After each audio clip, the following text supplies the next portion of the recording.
स्वामीजी आम्ही times special हा WhatsApp news channel सुरू करतो आहे. बरं. आपली आम्हाला आवश्यकता आहे आशीर्वादची आणि आज आपल्या हातून आम्ही त्याचा शुभारंभ सुरू करणार आहोत. ही अतिशय स्वागतार्थ गोष्ट आहे, अभिमानाची गोष्ट आहे.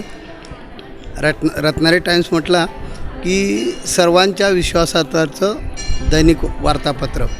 अशा प्रकारे रत्नागिरी टाइम्सने आपलं नावलौकिक आज अनेक वर्षापासून ठेवलेलं आहे.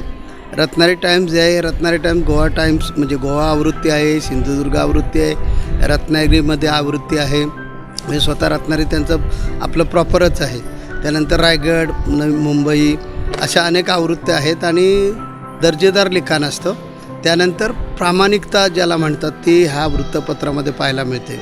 त्यामुळे आम्ही त्यांचं स्वागत करतो आणि घोसाळकर साहेब आणि त्यांचे चिरंजीवच हे डिजिटल मीडियामध्ये उतरत आहेत. तर त्यामुळे आमचे त्यांचं स्वागत करतो आहे.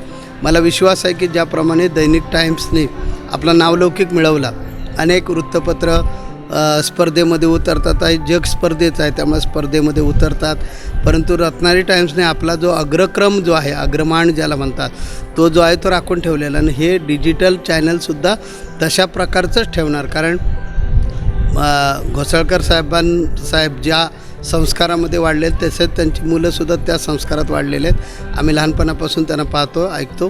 त्याच्यामुळे मला खात्री आहे की जी विश्वासार्हता चॅनलची जी असावी लागते ती चॅनलची विश्वासार्हता ते 100% साध्य करतील. त्यानंतर घोसाळकर साहेबांचा अभ्यासूपणा जो आहे आणि दूरदृष्टी जी आहे त्यामुळे हे चॅनल अतिशय सुंदररित्या कमांड घेईल आणि इतर जी चॅनल आहेत त्या चॅनलमध्ये एक उत्तम प्रकारचं चॅनल म्हणून नावलौकिक मिळेल अशी मला 100% खात्री आहे.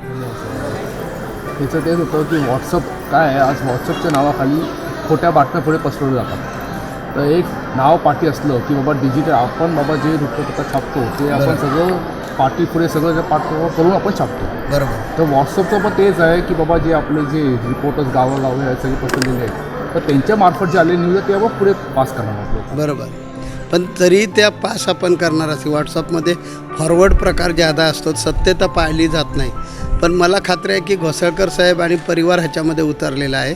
त्यामुळे व्हॉट्सअपची सुद्धा शहानिशा केल्याशिवाय ते पुढे जाणार नाही. अशा प्रकारेच प्लॅनिंग होईल असं मला खात्री वाटते.